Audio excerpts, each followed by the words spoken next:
আসসালামু আলাইকুম বিসমিল্লাহির রহমানির রহিম। আজ পাপিষ্ঠ ফেরাউনের গোরস্থানের প্রহরী হয়ে থাকা এবং তা থেকে কিভাবে সে বাদশাহ হলো সে সম্পর্কে কিছু কথা জানব। পাপিষ্ঠ ফেরাউনের নাম ছিল কাবুস ও তার বন্ধুর নাম ছিল হামান। তারা মিশরের রাজধানীর দিকে যাত্রা করল। সেখানে পৌঁছে কাবুস হামানকে বলল, তুমি একটু অপেক্ষা করো, আমি রাজদরবারে গিয়ে দেখি কোনো কাজের ব্যবস্থা করতে পারি কিনা। মিশরের বাদশা তখন দরবারেই ছিল। কাবুস দরবার গৃহে প্রবেশ করে বাদশাকে যথারীতি অভিবাদন করে বলল, জাহাপনা, আমি এক সহায় সম্বলহীন নিঃস্ব যুবক। কাজকর্ম না থাকায় আমার ভরণ পোষণে খুবই কষ্ট হচ্ছে। অনুগ্রহ করে আমাকে একটি কাজের ব্যবস্থা করে দিলে আমি চিরকৃতজ্ঞ থাকব, জীবনে বাঁচতে পারবো। কাবুসের বাচনভঙ্গি ও তার জড়তাহীন বাক্য বাদশার দৃষ্টি ও মনোযোগ আকৃষ্ট হলো। সে কাবুসকে বলল, তুমি কি কাজ জানো? কাবুস বলল, জাহাপনা, আপনি আমাকে রাজকীয় কবরস্থানের প্রহরী নিয়োগ করুন। আমি যথাযথভাবে দায়িত্ব পালন করব এবং আশা করি আমি এ কাজের মাধ্যমে রাজকীয় তহবিলে অর্থ সংগ্রহ করে দিতে পারব। বাদশাহ তার বক্তব্যে সন্তুষ্ট হয়ে শাহী কবরস্থানের প্রহরী নিযুক্ত করলেন। কাবুস ছোটবেলা হতে যেমনই ছিল সুচতুর, তেমনই ছিল তীক্ষ্ণ বুদ্ধির অধিকারী। সে কবরস্থানের প্রহরী পদে নিযুক্তি পেয়েই নগরাময় ঘোষণা করে দিল, এখন হতে শাহী কবরস্থানের প্রহরীর মজুরি ছাড়া কেউ কোনো লাশ দাফন করতে পারবে না। দাফনের পূর্বে অনুমতি নিতে হবে। আল্লাহর এমন মহিমা, এবছর নগরে হঠাৎ কলেরা রোগ দেখা দিল। ঘরে ঘরে লোক কলেরায় মৃত্যুবরণ করতে লাগলো।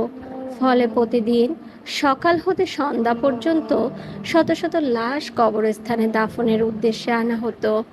কাবুস সদা সর্বদা কবরস্থানের সদর দরজায় আসন পেতে বসে থাকত। কখনো কোনো বিষয়ে কিছু সময়ের জন্য বাইরে গেলে সে তার প্রিয় বন্ধু হামানকে নিজের জায়গায় বসাতো। হামানও যথাযথভাবে বন্ধু প্রদত্ত দায়িত্ব পালন করত। কাবুস মহামারীর কারণে লাশ আমদানির ভিড় দেখে লাশ দাফনের ফি পূর্বাপেক্ষা কয়েক গুণ বেশি করে ফেলল, যার ফলে এ বাবদ অজস্র অর্থ আমদানি হতে লাগলো। কাবুস রাজকোষে প্রচুর অর্থ জমা দিয়েও নিজে যা রেখে দিত তাতেই সে অগাধ অর্থের মালিক হয়ে গেল। পক্ষান্তরে মিশর রাস্তার পাঠানো মাত্র কয়েকদিনে রাজকীয় তহবিলে জমাকৃত অর্থের পরিমাণ দেখে সন্তুষ্ট হয়ে পদোন্নতি দিয়ে তাকে শহর কোতোয়াল নিয়োগ করল।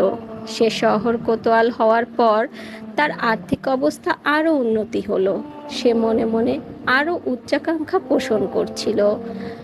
ফলে বাদশাকে সন্তুষ্ট করার উদ্দেশ্যে মাঝে মাঝে বহু টাকা খরচ করে বিভিন্ন মূল্যবান জিনিসপত্র ক্রয় করে বাদশার সাথে সাক্ষাৎ করতে যেত এবং তাকে তা উপহার উপঢৌকন স্বরূপ প্রদান করত। এ জাতীয় কলাকৌশল আচরণ দ্বারা সে প্রধান উজিরের সাথেও সুসম্পর্ক গড়ে তুলেছিল। কোতোয়াল পদে পদোন্নতি লাভের কিছুদিন পর মিশরের প্রধান উজির হঠাৎ রোগাক্রান্ত হয়ে মাত্র 2-1 দিন রোগ ভোগ করেই মৃত্যুবরণ করল। বাদশার পূর্ব থেকেই শহর কোতোয়াল কাবুসের যোগ্যতার প্রতি আস্থাশীল হয়ে উঠেছিল। তার অন্যান্য উজিরের চেয়ে তাকে অধিক যোগ্য ও বিচক্ষণ বলে মনে করত, যার ফলে সে কোনো উজিরকে প্রধান উজিরের পদে নিয়োগ না দিয়ে শহর কোতোয়াল কাবুসকে এ পদে নিয়োগ দিল। এতে অন্যান্য উজিররা অবশ্য বাদশার প্রতি অসন্তুষ্ট হলো, কিন্তু তাতে কি আসে যায়। কাবুস প্রধান উজির হয়ে বিভিন্ন ক্ষেত্রে এমন যোগ্যতা প্রদর্শন করতে লাগলো যে তাতে সকলে কাবুসের যোগ্যতা ও বিচক্ষণতার প্রশংসা করতে লাগলো। প্রধানমন্ত্রীর পদলাভের পর তার লোভের মাত্রা সীমাতিক্রম করলো। সে শুধু রাজত্ব লাভের জন্য লালায়িত হলে হতো, কিন্তু না, রাজাধিরাজ হওয়ার তীব্র বাসনা তাকে তাড়া করতে লাগলো। সে কেবল অন্য সকল বাদশার মতো কাল কাটাতে চায় না, সে দুনিয়ার সর্বশ্রেষ্ঠ বাদশা হতে চায়। সে চায় দেশের জনসাধারণ তার উপাসনা করুক। একদিন কাবুস তার প্রিয় বন্ধু হামানের কাছে তার মনের বাসনার কথা প্রকাশ করলো। হামান ধূর্ততা ও বিচক্ষণতার কাবুস অপেক্ষা এক ধাপ উপরে ছিল। সে কাবুসকে বলল, বন্ধু, তুমি সুযোগ্য পাত্র, তোমার সব বাসনাই তুমি পূর্ণ করতে পারবে। এজন্য তোমাকে খুব ধীরে ধীরে অগ্রসর হতে হবে। বেশি তাড়াহুড়ার ফল কখনো ভালো হয় না। একথা বলে হামান কাবুসকে একটি সূক্ষ্ম পরামর্শ দিল। কাবুস হামানের পরামর্শ অনুযায়ী একদিন বাদশাকে বলল, জাহাপনা, বর্তমানে আমাদের দেশে নানারূপ প্রাকৃতিক দুর্যোগের কারণে প্রজাসাধারণ অত্যন্ত দুরবস্থার মধ্যে দিনাতিপাত করছে। তাই আমাদের উচিত তাহাদের অন্তত 2টি বছরের খাজনা মাফ করে দেয়া। বাদশা বলল, তা হয় না উজির, কেননা 2 বছরের খাজনা বাবদ যা অর্থ অর্জিত হয় তা বন্ধ হলে সরকারি তহবিলে যে দুর্বলতা দেখা দিবে তা কাটিয়ে ওঠা কোনো প্রকারেই সম্ভব নয়। তবে শুধু তোমার পদমর্যাদার সম্মানে আমি প্রজা সাধারণের 1 বছরের খাজনা মাফ করে দিলাম। কাবুল বলল, জাহাপনা, সরকারি তহবিলে ঘাটতি নেমে আসুক তা আমার কাম্য নয়, তবে আমি তা কেবল প্রজা সাধারণের দুরবস্থা ও অপারগতার প্রতি লক্ষ্য করে প্রস্তাব দিয়েছি। বাদশা বলল, উজির, আমি অসুবিধার কথাও তোমাকে বললাম, এখন তুমি যা ভালো বিবেচনা করো বুঝে শুনে তাই করো। অতঃপর কাবুস বাদশার কাছ থেকে উঠে এসে তখনই সমগ্র দেশে একটি সরকারি ঘোষণা প্রচার করার ব্যবস্থা করল যে দেশের সর্বসাধারণের উপস্থিত আর্থিক দুরবস্থার প্রতি লক্ষ্য করে সম্রাট বাহাদুর প্রজাসাধারণের 1 বছরের খাজনা মাফ করে দিলেন, আর তাদের আর 1 বছরের খাজনা স্বয়ং উজিরে আজম প্রজাসাধারণের পক্ষে ব্যক্তিগত তহবিল হতে রাজকোষে জমা দিয়ে দেবেন। সুতরাং দেশের প্রজারা 2 বছরের খাজনা প্রদান হতে মুক্তি লাভ করল। এই আশ্চর্য ঘটনায় দেশের সমগ্র প্রজাসাধারণ উজিরে আজম কাবুসের প্রতি ধন্য ধন্য করে উঠল এবং শতমুখে তার প্রশংসা করতে লাগলো। পক্ষান্তরে বাদশাহ তার প্রতি অত্যাধিক খুশি হলো এবং তার উদার মনের পরিচয় পেয়ে তার প্রতি বিশেষভাবে আকৃষ্ট হলো। এদিকে বাদশাহ খুবই বৃদ্ধ হয়ে গেছে। হঠাৎ বার্ধক্যজনিত কারণে সে মৃত্যুমুখে পতিত হলো। এভাবে সিংহাসন শূন্য হয়ে গেল।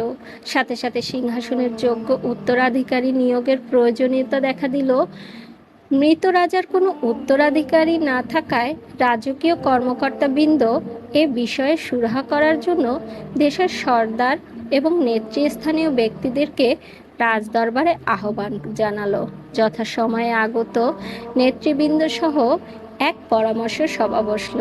সবাই সমবেত সদস্যদের প্রায় সকলেই উজিরে আজমকে বাদশার পদে বরণ করার জন্য মত প্রকাশ করল। সুতরাং উক্ত সভায় সকলের সম্মুখে উজিরে আজম কাবুসের মস্তকে শাহী মুকুট পরিয়ে দেওয়া হলো।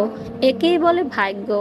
একটি সহায় সম্বলহীন ভবঘুরে যুবক কবরস্থানের পাহারাদারের চাকুরি হতে আরম্ভ করে মাত্র কয়েক বছরের মধ্যে রাজদরবারের সর্বোচ্চ পদ অতিক্রম করে এখন দেশের সর্বময় ক্ষমতার অধিকারী বাদশার আসনে অধিষ্ঠিত হলো।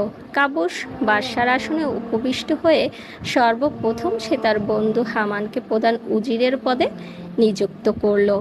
তাছাড়া মিশরের প্রচলিত রীতি অনুসারে সে ফেরাউন উপাধিও ধারণ করল। আজ এ পর্যন্ত। ভিডিওটি যদি আপনাদের ভালো লেগে থাকে তাহলে অবশ্যই সাবস্ক্রাইব, লাইক, কমেন্টস এবং শেয়ার করবেন। আসসালামু আলাইকুম।